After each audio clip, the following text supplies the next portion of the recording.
অবৈধ অনুপ্রবেশের জাল ছিল হাঁসখালিতে, পুলিশের জালে কুখ্যাত দালাল। বিস্তারিত রিপোর্ট। নদিয়ার হাঁসখালিতে পুলিশের জালে ধরা পড়ল আন্তঃসীমান্ত মানব পাচার চক্রের এক কুখ্যাত পাণ্ডা। গোপন সূত্রে খবর পেয়ে গতকাল রাতে বিশেষ অভিযান চালায় হাঁসখালি থানার পুলিশ।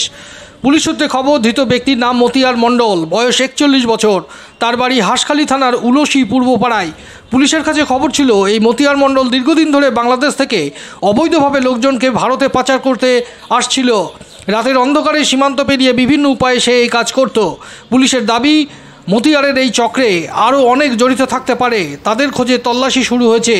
আজ ধৃত মতিয়ার মণ্ডলকে রানাঘাট আদালতে তোলা হবে। পুলিশ তাকে নিজেদের হেফাজতে নিয়ে জিজ্ঞাসাবাদ করতে চায়।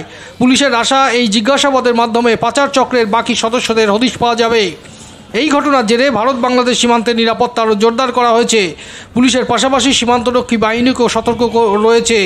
এই গ্রেপ্তারের ফলে অবৈধ অনুপ্রবেশের বিরুদ্ধে একটি বড় সাফল্য পেল পুলিশ।